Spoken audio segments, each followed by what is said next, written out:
I'm joined by Mr. Omar Abdullah, and the big question about Omar Abdullah is, will he contest this election? Omar Saab, will you? Because there has been a lot of back and forth. There has been, and it continues. In all honesty, it continues. I've been inundated with messages, emails, phone calls. There's been a lot of conversation within the party. Let's see. I'm not in a position to look. Ultimately, the party will decide. The party president will decide. Let him come back from Jammu. Let's see.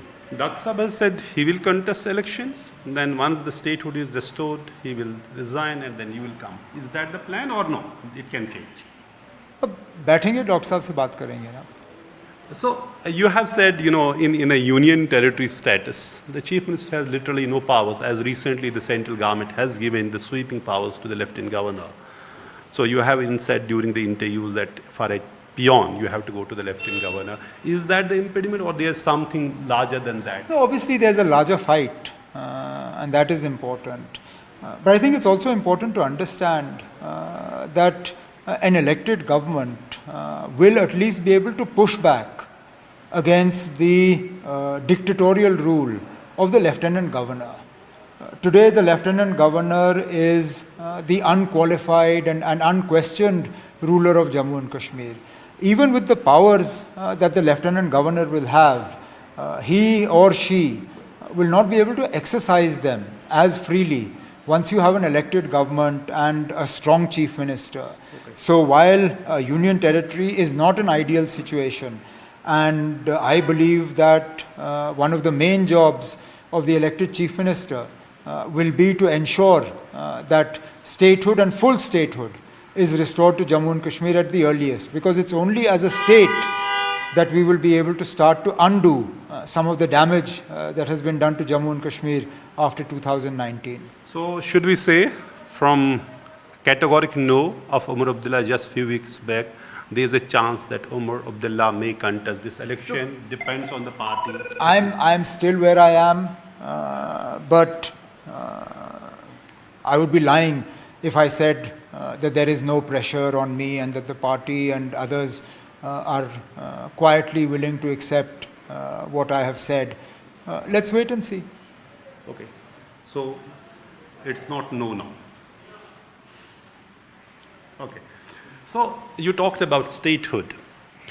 During verdict of the Article 370 by the Constitution Bench of the Supreme Court gave two directions. One was to the Election Commission of India to hold elections before September 30, and second to the central government to restore statehood as soon as possible. And Prime Minister, during his visit to Srinagar recently in June, has reiterated that both things are happening. Are you expecting that soon after elections there would be restoration of statehood, or you may have to fight for that? I believe it is going to be a fight. Nothing will come to us easily. Even these elections didn't come to us easily. What was actually a right of the people of Jammu and Kashmir to elect their own government came to us only on account of the fight that we took to the Supreme Court. I am a firm believer that if we had not gone to the Supreme Court on the matter of 370, even these elections would not have taken place. If you look at the timeline, these elections have been fitted in to the time frame that had been announced by the Supreme Court of 30th September. So that in itself tells you that without the Supreme Court's directive, these elections would not have happened. And Supreme Court has Unfortunately, the Supreme Court, while talking about restoration of statehood, has not put a timeline on it as they did on the elections. Okay. I would have preferred if the Supreme Court had said, yes, restore statehood immediately after elections or within 3 months of elections. But the Supreme Court has said as soon as possible. Now, as soon as possible, that should have been even before elections, but it was vague. Now, because it's vague, I believe that this is a fight that we will have to wage. It might even be a fight that will take us back to the Supreme Court. Okay. Because if we can't get the central government to willingly give us what we deserve, then quite possibly we'll have to knock on the door of the Supreme Court and the Chief Justice and remind them that this is what we were promised in the Supreme Court, and we expect the Supreme Court to now deliver on it. What this election means to you personally and as a former Chief Minister of Jammu and Kashmir and the leader of the largest party, it is the first election as in the Jammu and Kashmir as a union territory. First election, the state is divided into two union territories, and after the delimitation, which was highly, controversial as well. Well, I think it is without doubt that these are the most significant elections in Jammu and Kashmir in perhaps 2 or 3 generations. I feel that perhaps the most significant assembly elections before these were the ones in 77. Even the 96 elections were perhaps not as significant as this election because those took place in a full state. These are taking place in a union territory after delimitation, after we were broken up into 2 parts. I was just, before I came in to sit down with you, I was sitting down with some of my colleagues from Kargil, and we were lamenting over the fact that this is the first time we won't be going to polls with them. Otherwise, we would right now have been sitting down and discussing who our candidates in Kargil and Leh would be. But that's not the case. So, for very many reasons, these are without doubt the most significant, and as a result, the results of these elections will also be the most far-reaching.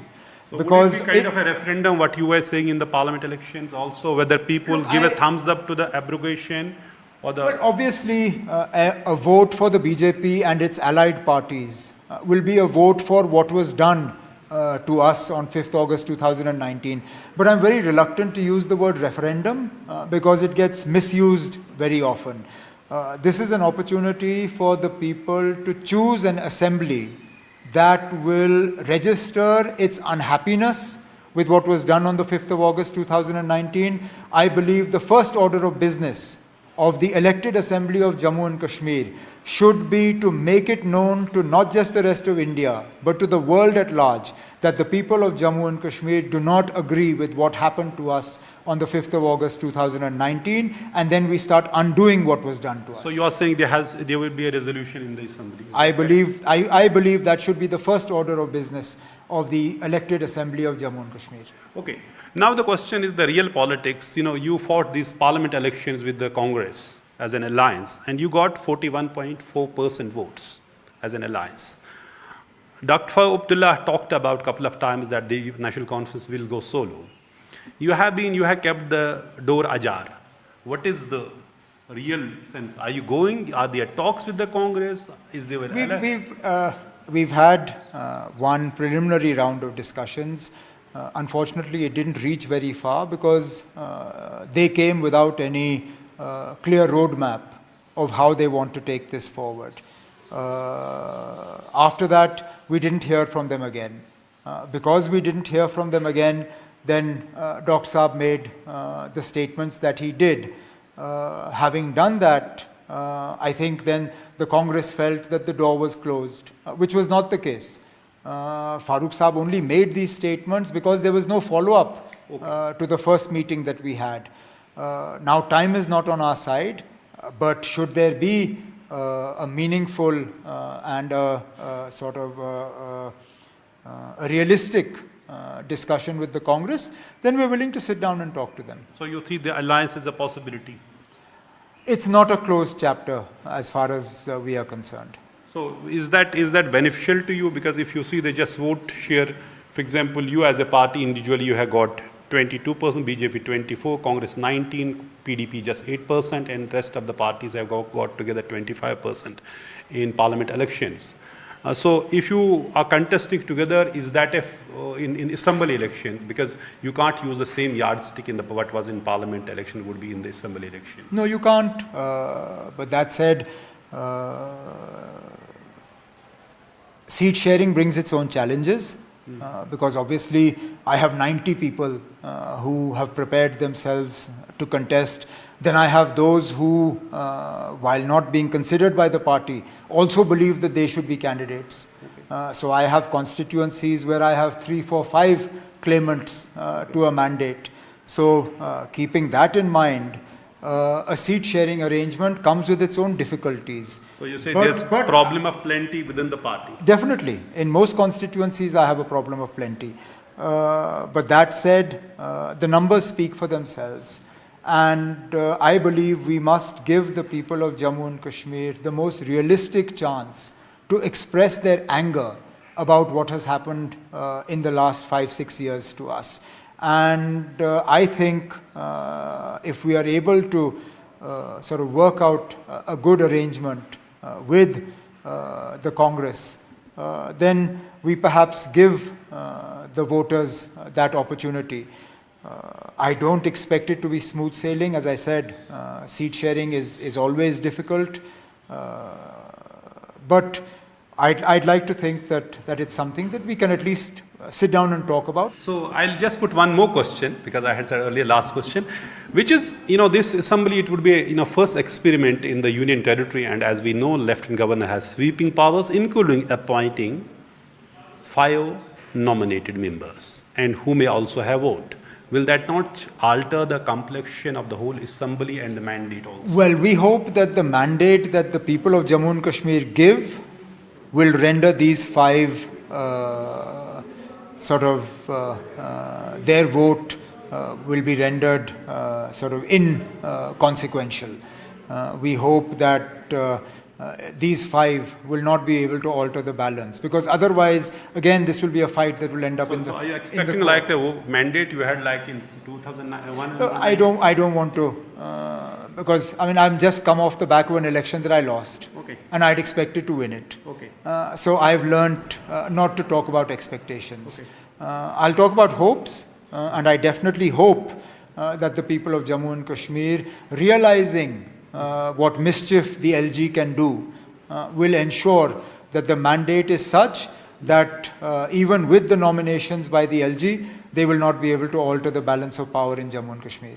Thank you so much. So, Omar Abdullah's chance of contesting elections are there. It's not a closed chapter, and so is the alliance with the Congress. But big news is that once the new assembly is formed in Jammu and Kashmir, Omar Abdullah says the first thing would be to pass a resolution that the people of Jammu and Kashmir and this assembly doesn't accept decisions made on August 5, 2019.